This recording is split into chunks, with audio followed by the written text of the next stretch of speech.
Hello ladies and welcome to Homemakers Radio.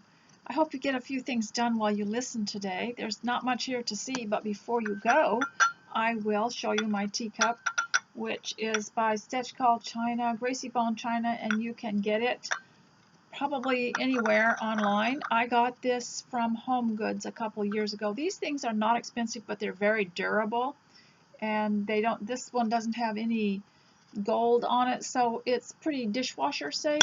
However, I do wash them by hand just to save the image, to keep it from wearing down. And I liked it because it has that wide bowl, which I really adore. And I wanted to share this with you because it kind of goes with what I'm wearing today.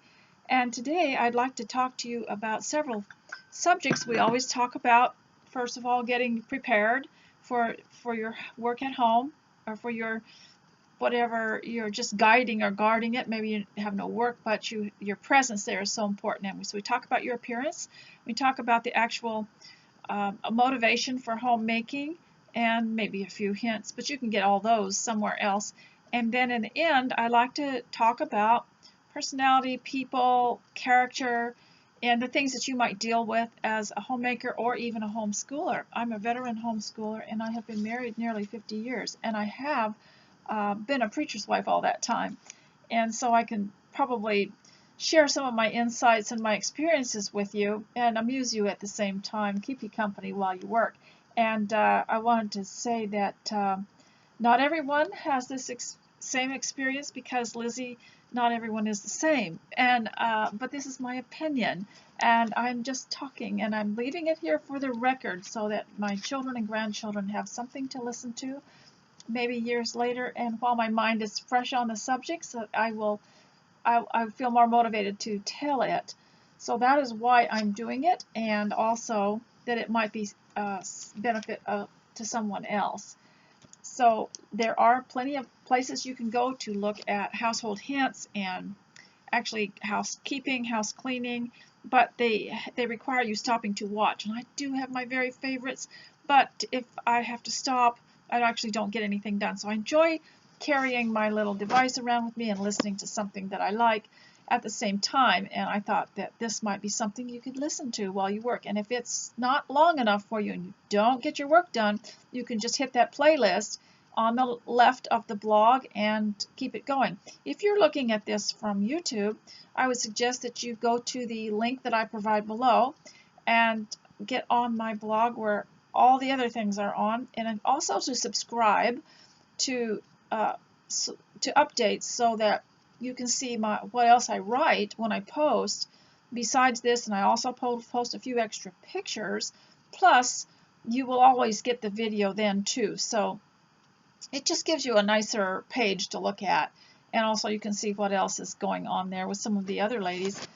And so this format is just so beautiful because I have been home for a long time. I have now been home since around July the 4th is when I considered not going out into the commercial world for a while. I felt I needed a rest, and I was getting to where I was getting very concerned about not being able to keep up with my home. And as I have been a homemaker a long time, I've acquired a lot more books, a lot more of my children's memories, albums, pictures, letters, postcards, things like that. And I always needed time to go through them, and just never could settle down and do it because it was time to go do something, time to run errands, time to go out and do essential things. I decided I would like to take this time to just see how long I could stay home. And I've now been home going on 5 months and not been outside of the property, but I do live out on acreage. I have a beautiful view, and I have the internet, I have friends, and I do have lots of visitors, and I'm still having a lot of social things going on. And so I wanted to try this, and as I stay home longer, I'm observing, how it affects my mood, how it affects my homemaking, and I wanted to share some of it with you. So if you aren't dressed, I think it's really important today. If you're having trouble getting started, just go get dressed for now. You can always hang up and call me back, and you can go get dressed. And here's a hint that helped me a lot. Get dressed as though somebody was coming to see you that you wanted to look nice for. just get dressed. You know, when we were growing up, and we had one of those happy, idyllic childhoods, although not well off, and you would have thought it would have been hard, but we were encouraged to play, and we played house, and our childhood memories came to bear a lot on our, on our mood later on when we suffered when I particularly suffered any kind of setback or even a disappointment. I revert back to some of my habits from childhood, and one of them was to play like something was going to happen or play like someone was coming. That was the most motivating thing when I was a child. You played like, even my own children would play like it was Christmas, and they would take the dish towels and wrap up all the little golden books and all the toys and then exchange gifts with each other, and they played like, and it made the day special. And so today I'm still enjoying that happy, carefree, the principles of the happy, carefree childhood that I tell you to give to your children, to encourage them to play, because play will determine how they can cope with things in life. I know that sounds very simplistic, but when they're allowed to play, it is very beneficial. And I didn't even realize it till many years later in my own life, that to play as though someone was going to come, or to keep your house, to keep yourself as though someone were coming. What a great motivation that has been in these past 4 months. I have had company, and I have been so pleased with myself that I don't have to do, I always had this stress cleaning, or stress, somebody's coming, I had to stress out and rush around. Well, now I'm prepared, and I have even prepared where my wardrobe is. I had time to go through everything and then line it all up according to season, line it all up according to formal, informal, and I haven't, I used to have to dig through things, and now I've got a little more organized. This has just given me so much more time. And so if you are not dressed, go and get dressed, and, take care of your skin and your hair, and act like somebody important is coming, or just anybody is coming, and play like something is, you're getting ready for something. I think there are many ways to be motivated to dress, and to dress well. And I had many days in the past where I would get all dressed up, but then no one would come, or there'd be a disappointment, or something was canceled that I couldn't go to, and here I was all dressed up. And so my childhood taught me, we'll just go do something else. We'll just turn it into something else. And if you'll notice, when children are playing, when they get tired of one thing, or one thing doesn't work out for them, they will go and find something else. And it's so interesting to watch them, because they're so busy. One hand will be over here, and then another hand over here, and then they'll feel good and go do something else. And I think that's so amazing. And childhood is such a blessing. If you have children, encourage them to play, and you may have to show them how to play. You may have to say, like for instance, your little girl may say, well, what am I supposed to do with this? Maybe she has a doll, maybe she has some dishes. Well, what am I supposed to do with them? And you teach her, well, now you wrap the doll, and you hold it, and then you set it in the high chair, and then you feed it, and once they get the hang of playing, they can just go for hours in great contentment. And that's the way we are too. We have to view, if you didn't have a playhouse when you were little, or at least learn to play house, it's harder. And you have to view your house, especially those of you, I'm speaking to those of you who feel like you're isolated, or are maybe alone more than normal. You have to treat your home as though you're in a playhouse, and you get to change things. You get to just enjoy the whimsy of it. Now, I know a lot of people don't really agree with that or believe in it. This is just my opinion. So what to do now in your home when you can't feel motivated, you're all dressed, but still you're having trouble getting started, and I have suggested that you make a list, and I have a master list here. I'll just show it to you. This is my master list, and off of that I will pick a few things to do in a day, and I will have my daily things on a smaller list, and I'll just throw that away later. And it'll be things like, clean up the kitchen and various other things. But when you have a problem getting started, getting going, and you just can't seem to focus. What I would suggest you do, now this is strange, but I got it from Jane Austen, and then some of the 1990s Jane Austen series and movies were so good, and they like to walk around the room. So what I would suggest you do is just get up and start walking. Walk all the way through your house and all the way back. Turn around and go back. Walk all the way around a room. Walk in a room, out a room, into another room, out a room, in and out, all the way around. And somehow your motivation might return. That's a very, I tried that a couple of times. That really works. And then, of course, your list. Your list is so helpful because you go to the easiest one, the one that's going to get the quickest results, that is easy to accomplish. Because if you can, this is what I learned when teaching homeschooling for my children. If they can have quick results and see success in some little thing, then it helps them, it steps up to the next thing. But if you start them with something that's a project that's long and it's, you're not going to see it bear out till, weeks later, the motivation is not as easy to produce. Now, some people, everybody's different, but find something on your list that is easy to achieve and do that, and then stand back and see the results. With homemaking, it's not the same for everyone. Everyone has a different way of doing things. Everyone's house functions in a different way. So I can't give you exactly what I do, but I love to, I discovered years ago that as a preacher's wife living in the manse, that I couldn't own my own home, but I could own what was in it. So what I do is I like to fool myself by changing things around. It's like exercise. One of the things I learned in my exercise classes was you have to change your exercises around, not do the same thing all the time. Give your body a different workout. And so what I do is I take my things and I change them around and give my home a different look.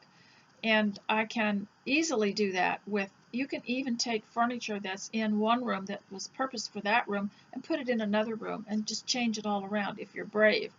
And it puts a new lift and a spark to your, it helps your mind.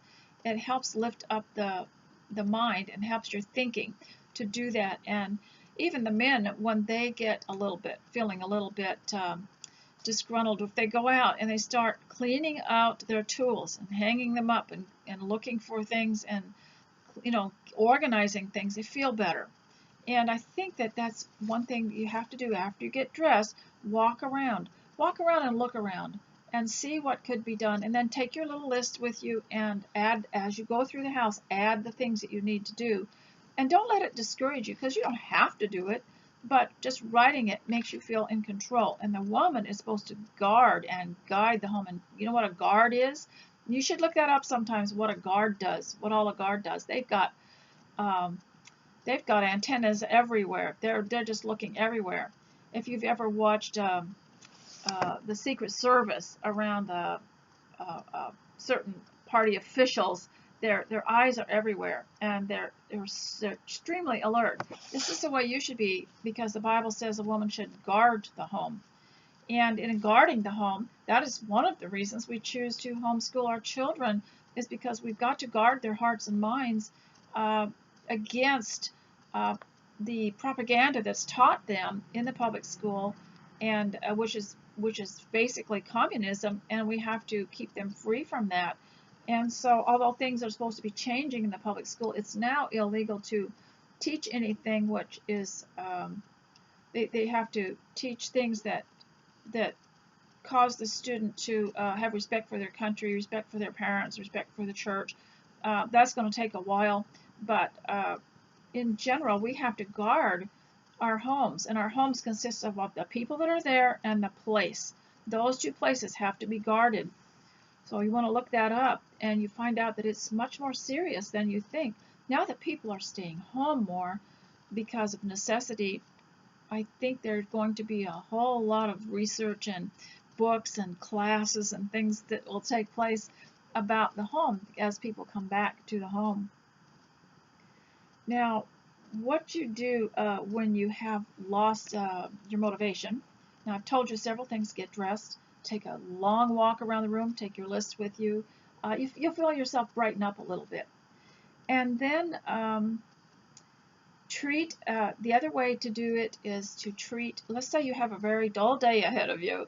You're not expecting anyone, you're not going anywhere, and it just seems so bleak. What you do is you treat everything as an event, every non-event as an event.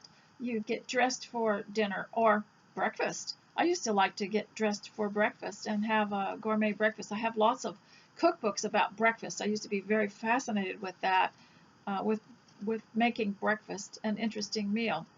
And we got away from the cold cereal a long time ago. And I just quit it. Because breakfast was such an interesting meal, and so you have to take all the non-events in your life and treat them as events. Even if it is cleaning up the kitchen, that's an event, and you can put on a special apron and you can clean it and act like it is a professional job that you have to do. You know what? A lot of stories are written for children while mothers are sweeping floors, as their minds kind of lie fallow and they get to think and they think about what they're going to do when they're finished.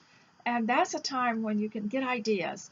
When you're doing something that's repetitive, when you're doing something that is necessary and not really interesting, you start to think of, oh, how could you write a story? Or how could you write a poem? Or how could you, something that you want to create. I think creativity is essentially very important. And that's one reason we want to learn at home, because it encourages creativity, and it's your own creativity. It's not anybody's choice, everybody else's choice. So you have to, now we're in an era right now, 2020 is the year, and I don't want to use words that will date this, because I'd like people to come back years later and listen to it and have it applicable for their era. But we're in an era where there is a lot of upheaval and uncertainty in our political world. And so what you have to do, and every day, you know, even if you're not watching the news, somebody's going to tell you something, or you're going to learn something that's devastating. And I've told you before that when you get finished with one shock, the state and politics, they're narcissists. They don't like anybody to be happy. So when you get over one shock, they'll just create another one, and it'll just get worse. It'll just be one thing after another. And so what you have to do is balance. You have to create success for yourself to balance all the political situation. So the way you do it is you take your list and look at it, and you do something that you would like. You have two lists. On one side is what I have to do, and on the other side is what I'd like to do. And take the like to do and recreate an area in your house like you'd like to have it, and give yourself some success to balance out the bad news, to balance out the distress, to balance out the political situation. You've got to have success, in equal or more amount of success. In fact, you can overpower it. You can overpower the distress by giving yourself success. And you know, even sitting down and writing a story is success. Even having a few moments of relaxation is success, if that's what you want. If you've written that down and that's something you want to achieve.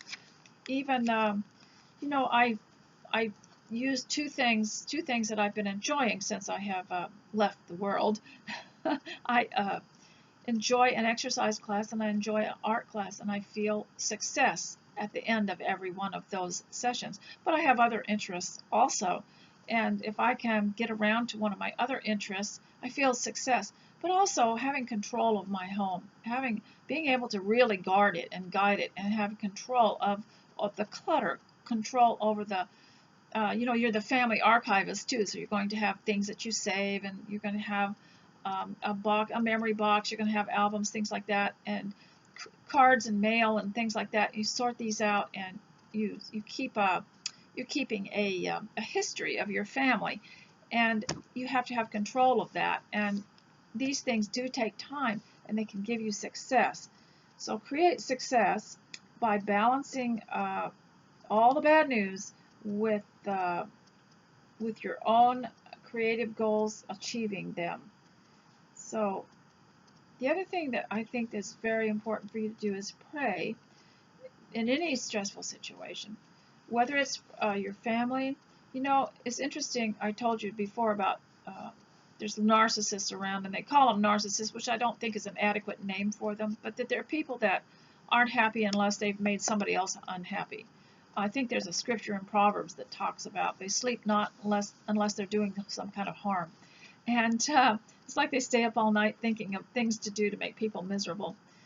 But one of the things that I noticed over the years is if you, as a homemaker, want something, and all it is a nice home, peace, a cohesive family, a nice strong marriage, and success in your life, and you want, or something that you want to be, maybe you want to learn to sew or something, it will seem like there's just roadblocks everywhere to keep you from having it.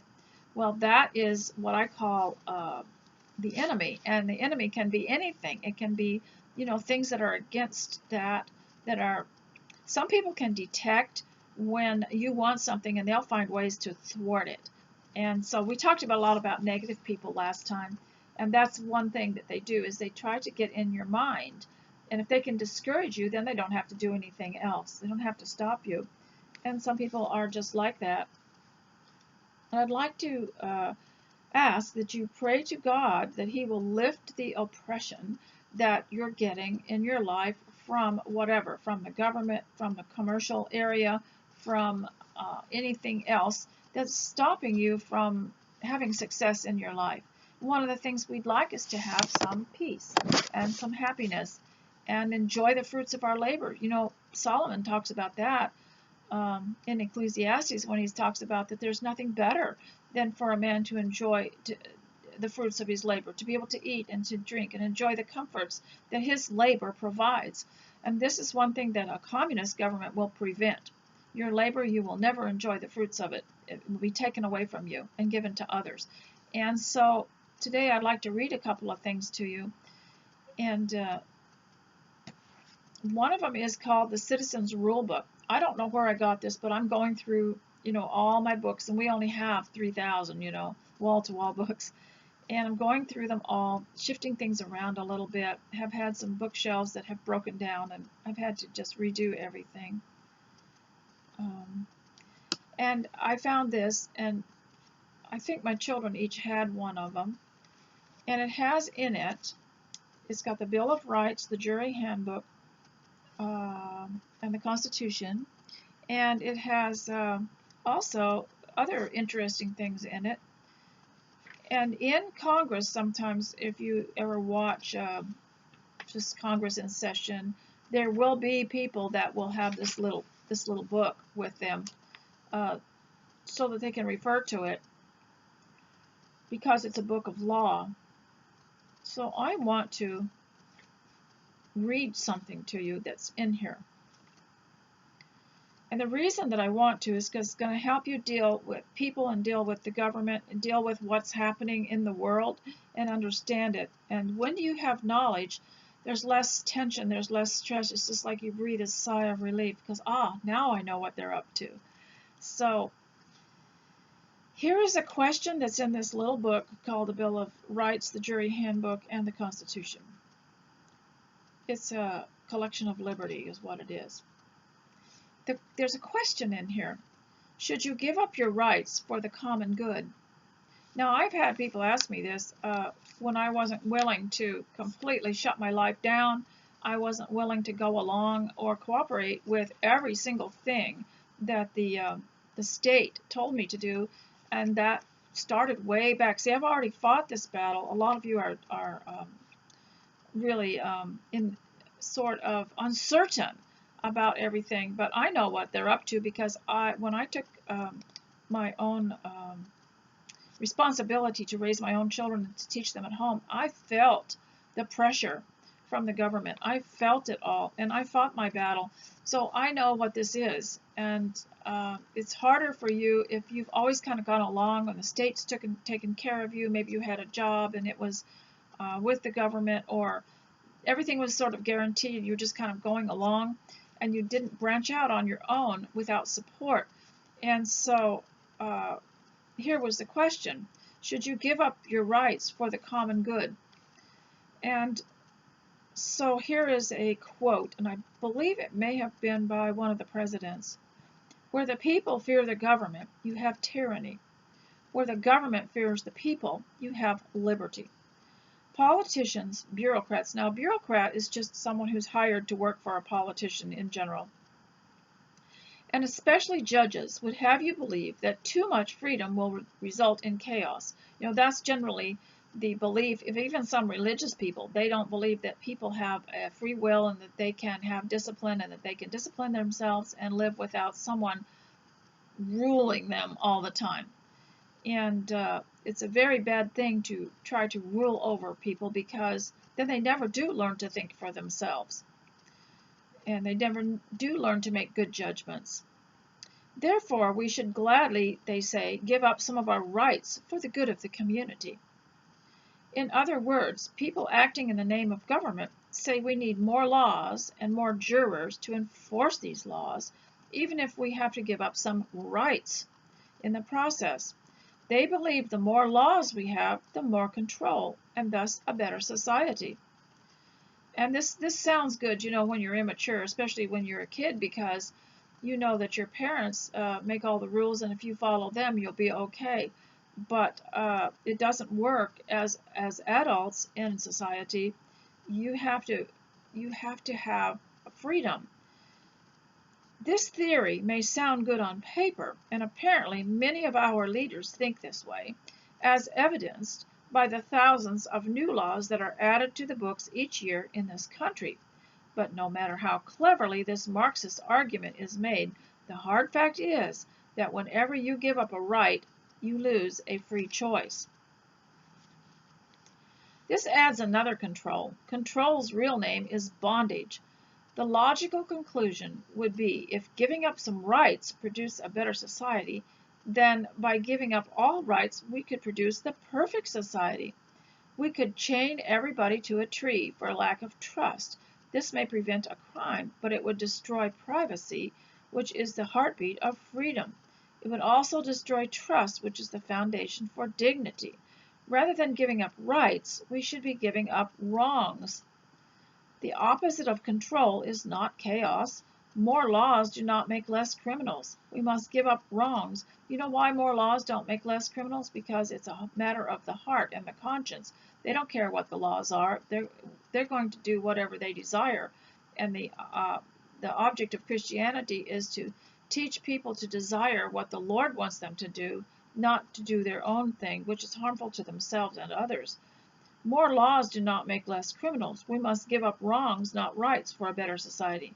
William Pitt of the British House of Commons once proclaimed, "Necessity is the plea for every infringement of human liberty. It is the argument of tyrants. It is the creed of slaves." Now I want to read something here, and it's the summary of the Communist Manifesto. Now, why would I want to read that? Because you have to be aware of its faults. One of the things I loved about homeschooling was that it didn't teach you just the right way. It also told you the wrong way, and side by side would be the things that communists believe and the things that free people believe, that Christians believe.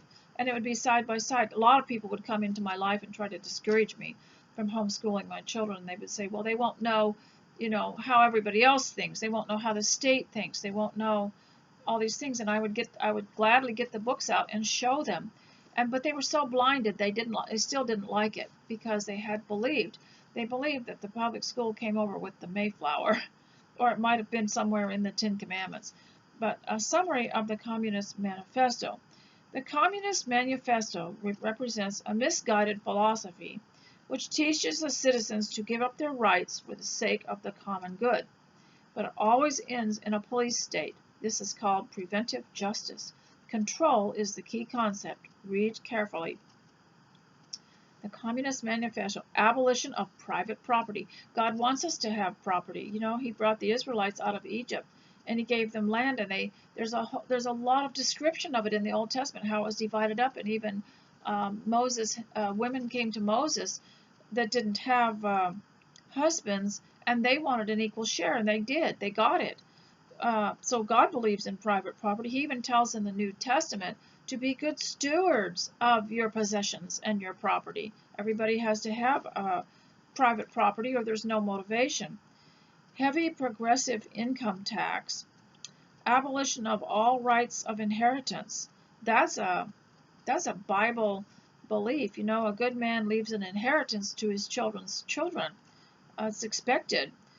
That was a way to keep people out of destitution and poverty, was inheritance. You could do something with your parents' inheritance. It would give you some kind of stability and income. Certification of property of all migrants and rebels. That means confiscation of property of all migrants and rebels. They could take your property away. That is one of the things that is so sad about the churches. When they leave, when they decide that they don't want to, they want to obey God rather than man, and they do something that the government has forbid, but they do it because God told them to, then the state believes that they can confiscate the property of the church, or if the church has no property, they can find out who's on the rolls, who the members are, and confiscate their personal property. A central bank, that's a bad thing too. And that's what's going on in our nation today, is that we are throwing off the central bank system, and we are getting a different financial system, which is going to be based on something better, and not on debt and not on exorbitant usury. And the state and the left and the communists are throwing a huge fit over it, and that's why we're feeling all this pressure around us. Government control of communication and transportation. Well, we're seeing that happen, aren't we? And we're throwing it off, and they are doing everything they can to control us. Government ownership of factories and agriculture.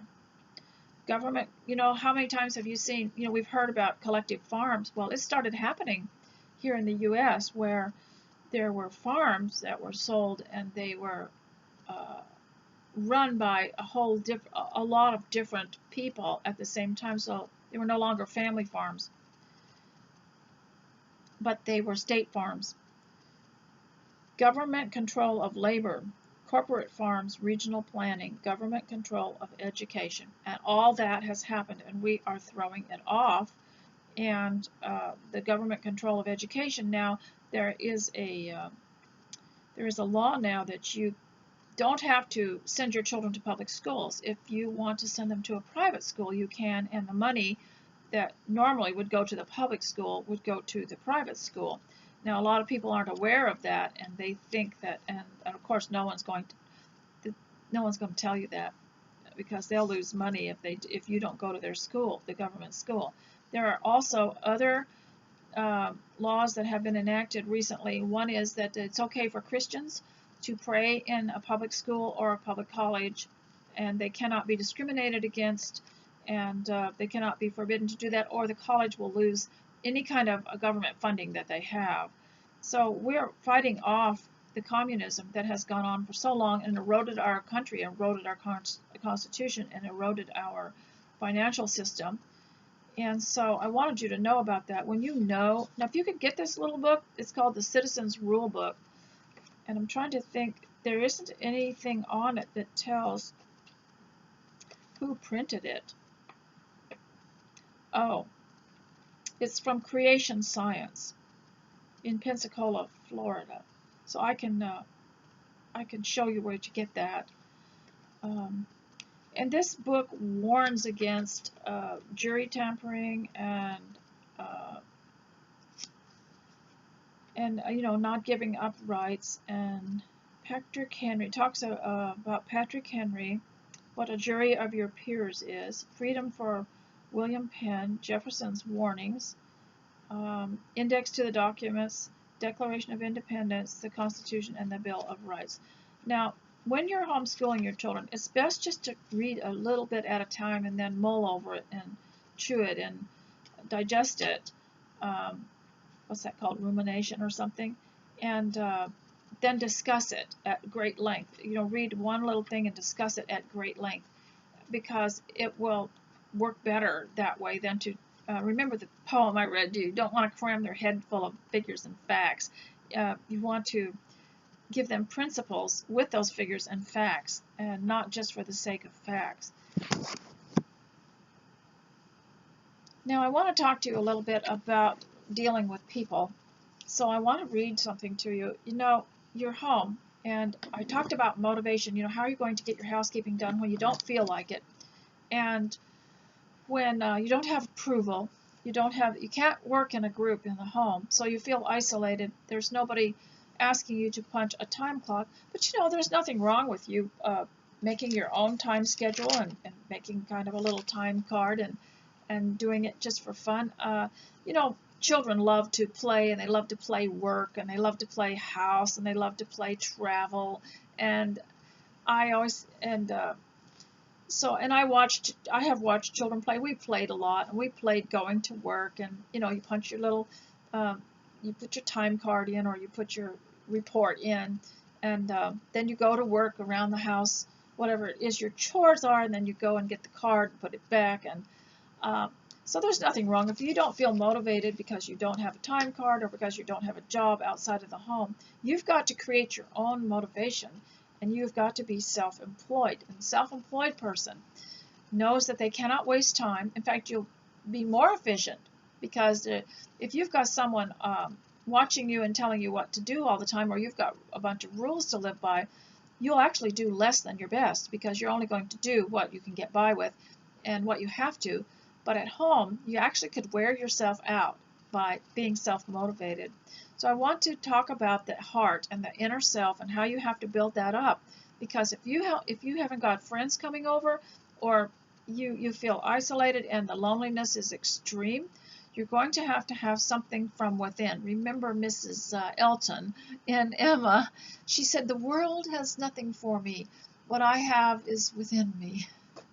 And so you're going to have to build up the heart. You're going to have to build up really strong character, and it's going to be hard, because we all need approval. We all need approval from friends. We need love, and we need something to motivate us. But if you haven't got it, you have to have a goal towards which to work. And so I'm going to read from you how to do that, how to build up something so that you've got something to draw out when you reach a point where you feel rather empty, maybe you feel isolated, lonely, and you lack motivation.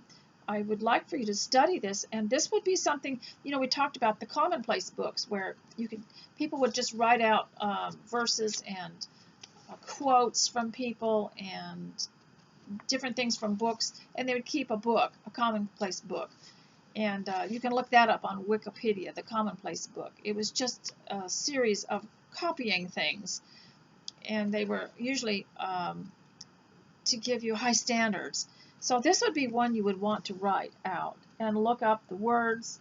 Goodness, this would be quite a study, wouldn't it? It would take you quite a while. You might even be able to fill your commonplace book with this. And it's 2 Peter chapter 2, and it's verses 5 through 8. And the reason I'm going to read this to you is because it talks about things in the order in which it comes, and the word add is in it, or the Greek says supplement, but I want to use the word add.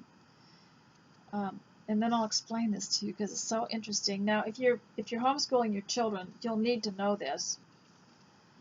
Make every effort to supplement, add to, your faith and virtue. Faith with virtue, and virtue with knowledge, and knowledge with self-control, and self-control with steadfastness, and steadfastness with godliness, and godliness with brotherly affection, and brotherly affection with love. For if these qualities are yours and are increasing, they keep you from being ineffective and unfruitful in the knowledge of our Lord Jesus Christ. Have you ever felt like you've outlived your effectiveness on something or somebody or somewhere that you live, that they don't seem to be responding, and you're feeling, I think I've outlived my importance or my effectiveness here. And this says that if these qualities are yours and increasing, they keep you from being ineffective and unfruitful. So let me just go through this again and show you something, one point. And you can look up the rest of it and study it out yourself. But it says, add to your faith virtue, and to your virtue knowledge, and to knowledge self-control. Okay, notice it didn't put knowledge first. You know, around us, all around us, knowledge is, you know, smart people are admired and knowledge is so important. But you know what is really important is faith. First comes faith. And then you add to your faith virtue, which is goodness and strength. And so you add to your faith virtue, and then to your virtue knowledge. So you have to have this this inner goodness and kindness, the virtue, and then you add knowledge. And you know, this is like being in childhood. In childhood, we teach our children to be kind and loving to one another, and then as they grow up, they start developing knowledge, like how to read and how to write. But that basic virtue, and virtue means strength, and it also means virtue also means goodness, and you can look that word up too. But you add to your faith. First you have to have faith, then comes the virtue. Because what's the point of goodness and good deeds and everything without faith in God? And make every effort to add to your faith virtue, and to virtue add knowledge. So the knowledge comes after the virtue. And if you put knowledge first, then you're just like the Bible talks about, a clanging gong, you know, noisy, and just somebody who's spouting off their knowledge. But you know, knowledge puffs up too, the Bible also says. So add to your faith virtue, and your virtue to your virtue knowledge, and to knowledge self-control. So that's really important, to get self-control after knowledge, because you can get a little bit of knowledge and then become a fanatic and then start pushing people around. We all know people like that, don't we? You know, I thought while I'm talking about situations with people, I always like to add this at the end, because a homemaker, you may not realize it, but she's beset with a lot of this kind of thing, and people don't really realize. They think of her as safe at home and she doesn't have to deal with all this, but it's not true. Every one of them have had people who have challenged them and have brought them up on an accusation of some kind, just to bring them down or defeat them. And I don't know if you have ever met people who like to, just out of the blue, decide they have something against you and want to take you aside, sit you down right across from them, no witnesses, nothing, and try to get you to confess to something that you didn't even know that you did, or try to break you down and make you feel ashamed so that you confess and beg their forgiveness and kind of grovel a little bit. And there are some people that live on apologies. They just have to make someone apologize to them. They're uncomfortable and uneasy unless they're making somebody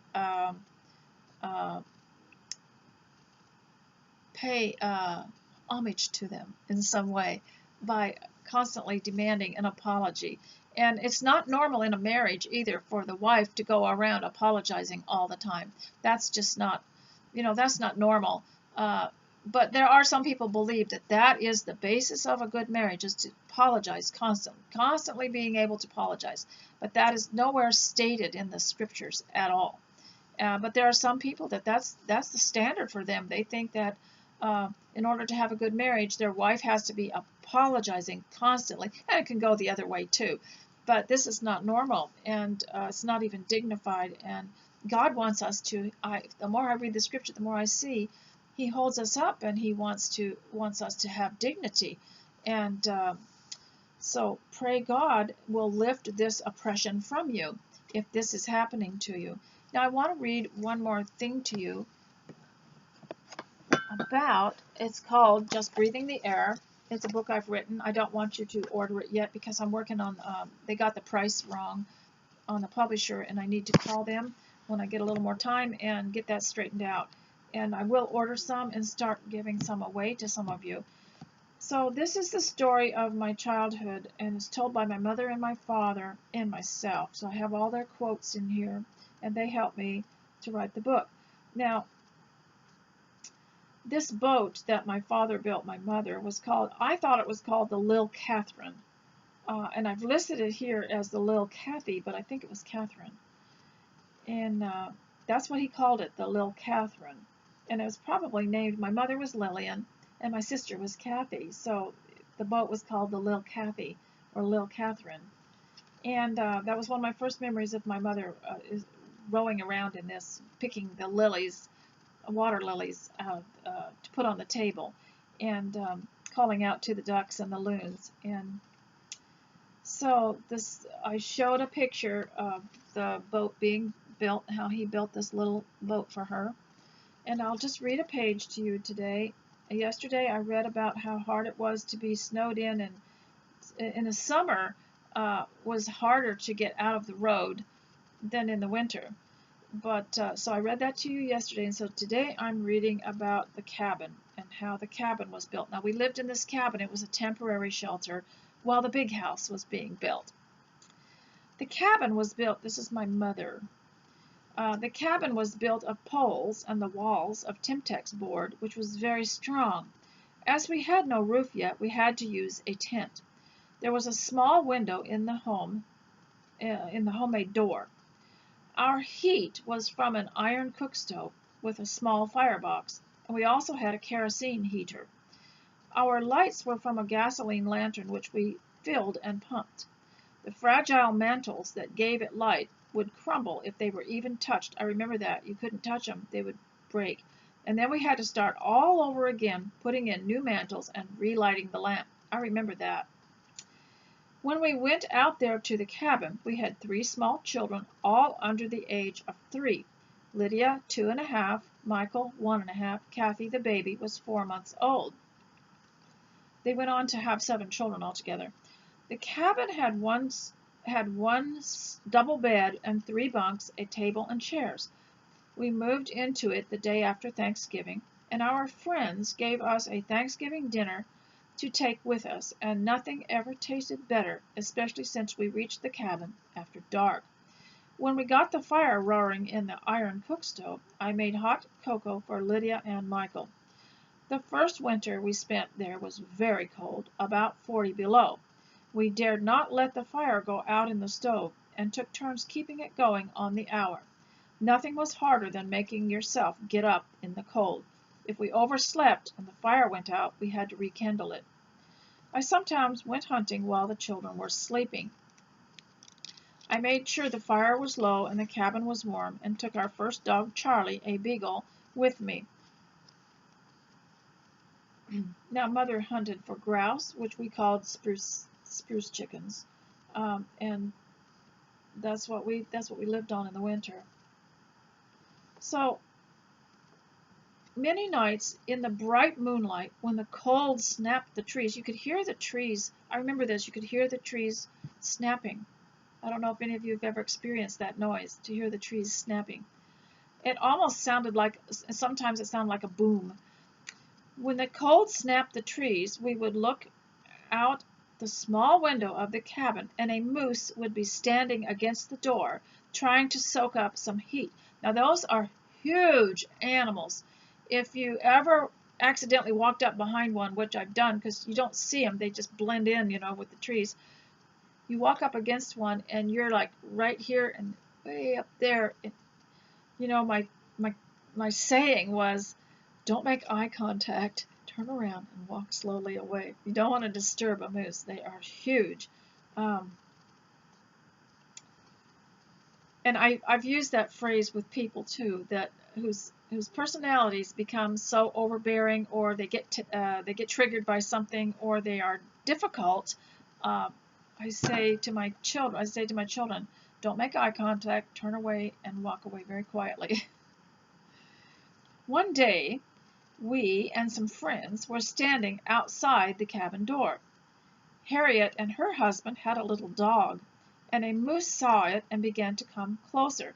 Moose hate dogs, and eventually the moose came very close, and suddenly, with us all standing there, began to charge at the little dog.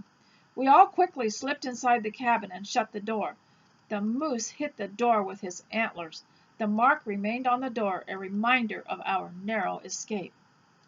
Our drinking water was melted snow, and our washing water came from the lake, where we had chopped a hole in the ice.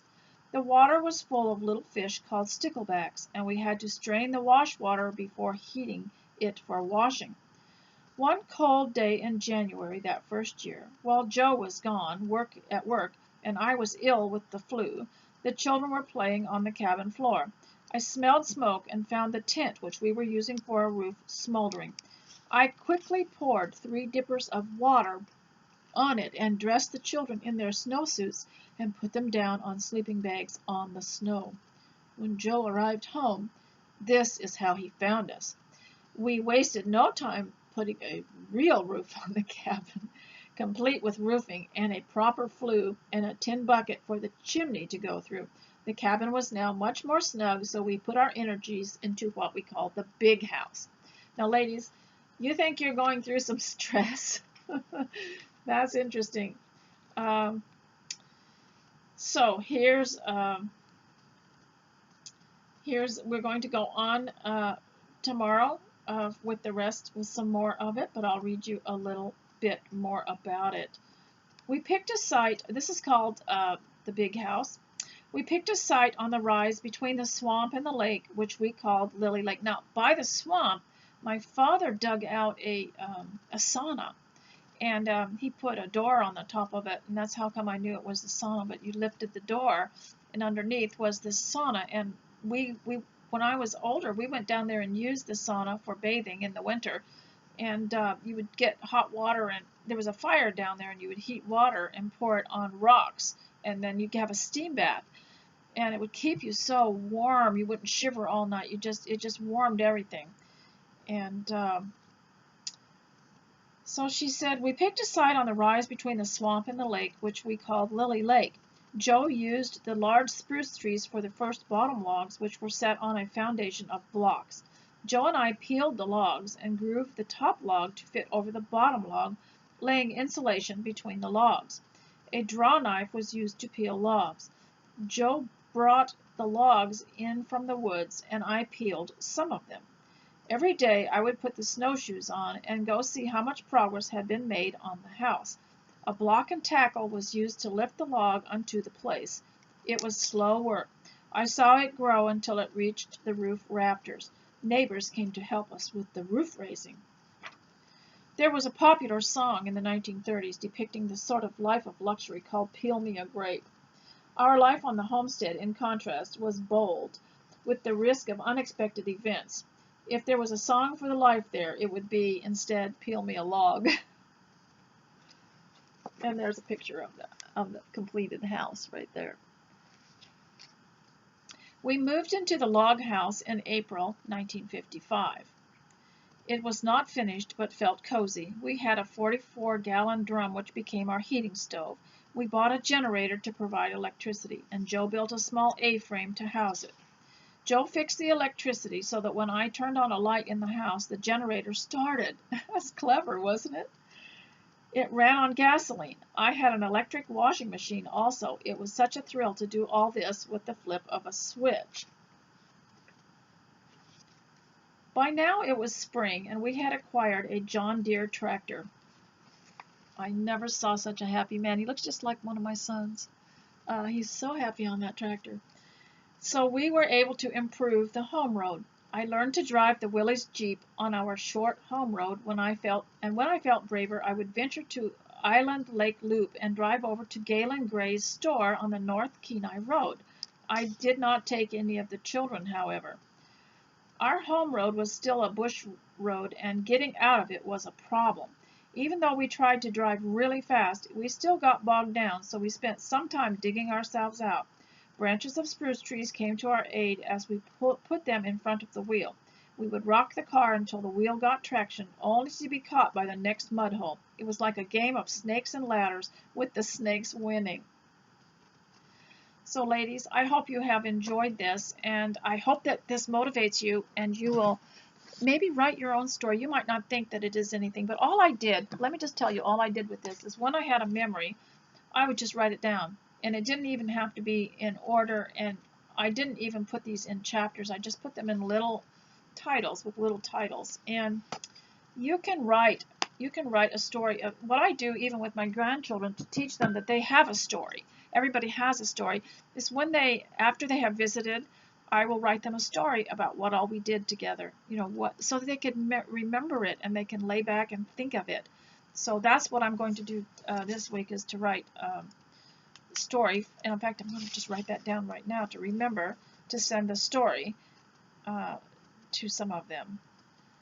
And so I hope that you will do that too, and I hope you're motivated. I hope also at the end of the day, if you could keep a little journal and write what you did and what you thought, and what you, for instance, if you're going through any kind of feelings of uncertainty, what you thought and how, when they went away, you can start keeping track of when you feel something that is a little bit uncertain, and how you came to have a feeling of well-being. Now, for me, I found out that sweeping is just great for me. I feel good after I have swept.